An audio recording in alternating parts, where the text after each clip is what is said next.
Наша подготовка продолжается, и сегодня к нам в гости приехал человек, которого мы ждали и с которым хотели обсудить многие рабочие вопросы, продюсер Ерболат Бидельхан. Сәлем, Ерболат. Сәлем. Қалай? Жақсы, өзің? Жақсы, рахмет. Турне қалай болып жатыр? Балалар қалай? Жақсы, бәрі жақында ғана сол Талдықорғанды бітірдік, аман есен, керемет болып жатыр бәрі. Халықтың қаншалықты жиналғандар, олардың балаларға деген махаббаты керемет болды. Үлкен алғыс бәрілеріңізге, рахмет сіздерге. Әлі қанша қала қалды? Енді соңғы қала Алматы қалды. Несесі Алматыда бұйыртса 1-қыркүйекте болады. Келіңіздер, бәрі тамаша болады. Бізде жыл сайын Гәкку дауысы фестиваліміз өтеді. Биыл мерейтой, 5-ші фестиваль. 5-ші рет өткізгелі жатырмыз. Сен үшін Гәкку дауысы нені білдіреді? Өзің үшін қандай ассоциация туындайды сенде? Қайталану болуы мүмкін. Демек, ең басында Гәкку шыққан кезінде бізде мынандай ұғым болды. Бұл заманауи музыканы қолдау, насихаттау және де оны көтеру. Ондай бағыттың заманауи музыканың бар екендігін және сапасын жоғарғы көтеру мәселесімен сіздер көптеген жұмыс жасадыңыздар. Мыңда бір үлкен алғысымды айтамын сіздерге. Әрине, сәттілік істеріңіз біз үшін өте маңызды. Меня зовут Албат Максим, я являюсь техническим менеджером фестиваля Гәкку дауысы. Мы с технической группой работаем над тем, чтобы сцена была не похожа на предыдущие года и чтобы нашей публике она понравилась и запомнилась. Сцена будет в этом году реально очень большая, не такая, как в те года. Будет очень много света. Осыдан бірнеше күн бұрын интернеттен көріп қалдым, Шымкентте өткен концертке Назима қатысыпты. Біздің қазір Ресейде жүрген қызымыз. Қалай болды ол, қалай келістіңдер, арнайы жоспарлардыңдар ма, әлде кездейсоқ болып қалды ма? Негізі аяқ астынан болды, кездейсоқ болып қалды. Black Star жазды. Сөйтіп осы сіздердің 91 тобының концерті осы Шымкентте қаласында болады екен. Тура сол күні Назима Шымкентте болады. Мүмкін бір интерактив жасаймыз ба, мүмкін бірдеңке жасаймыз ба деп сосын үстіне шықты. Әрине біз қолдадық. Керемет.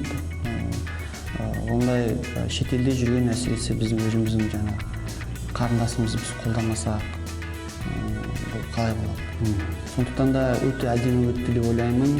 Барлық Шымкент қаласына олда да бір үлкен бір тосын сый болды. Ешкім күтпеді. Және де бұл жерде әрине көптеген адамдар сұрақ қойып жатыр, фит бола ма деген. Фит болады, бірақ қазақ тілінде деген қай тілде болады. Керемет. Не деген күшті политика. В данном проекте на данный момент работает около 70 человек на начальной подготовке. Это как технические службы, обычные менеджеры наши, которые отрабатывают с артистами. У нас будет более 55 артистов. С каждым из них мы на связи, собираем сбор разной всякой информации, которая необходима нам для фестиваля. Мы стараемся учесть каждую прихоть артиста, каждую просьбу артиста, чтобы и артисту было комфортно работать на сцене, и всей технической службе было удобно и комфортно работать.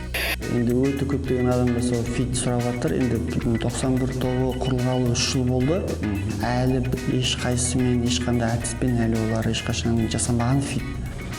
Соған байланысты көптеген негізі біздер сұрақтар туындатын. Және де кейде тіпті ащы кішкене айтатын.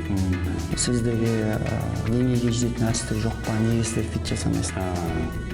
Мәселен ода емес, мәселен мүмкін кішкене көзқараста, бағытта, аудиторияда бұл тек қана бір өнерді жасасап шығарса ол мәселен емес та, біз кей-поп бағытын насихаттаушы болғаннан кейін оның артында үлкен бір әлем жатыр да.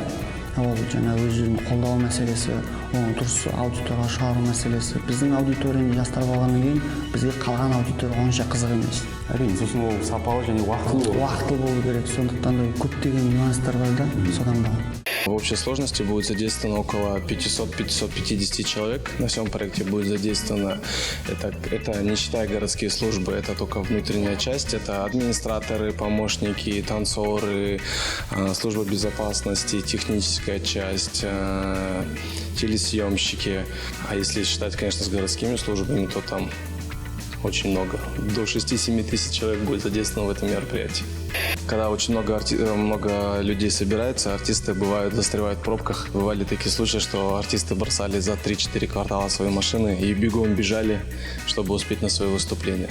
Басты сұрақ, ең маңызды сұрақ, жанкүйерлер күнделікті бізге жазады, мазамызды алады, өйткені енді білесің, олар үшін өте үлкен сұрақ бұл. Биыл 91 тобы Гәкку дауысында болады ма дегенге бізде жауап бере алмаймыз, өйткені әлі өзімізде ақылдасқан жоқпыз, сөйлескен жоқпыз. Сол ұсыныспен, сол ұсынысты саған айту үшін шақырып отырмын. Қалай қарайсың 91 тобы Гәкку дауысына шығады ма биыл? Қалай ойлайсың? Иә, белгілі бір себептерден болып, жаңағы контракт мәселесімен болып, бізде шыға алмаған болатынбыз. Гәкку дауысына енді осы жылы алдын ала келісіп отыра, сол жаңа контракт мәселесімен шешіліп, біз Гәкку дауысына қатысамыз. Керемет, керемет. Естідіңіздер ғой, 15 қыркүйек Астана алаңында, Алматы қаласында 91 тобы Гәкку дауысына қатысады. Барлығы келіп, бізбен бірге ән салады деп үміттенемін. Жақсы, керемет. Онда Гәкку дауысында кездескенше. Сау.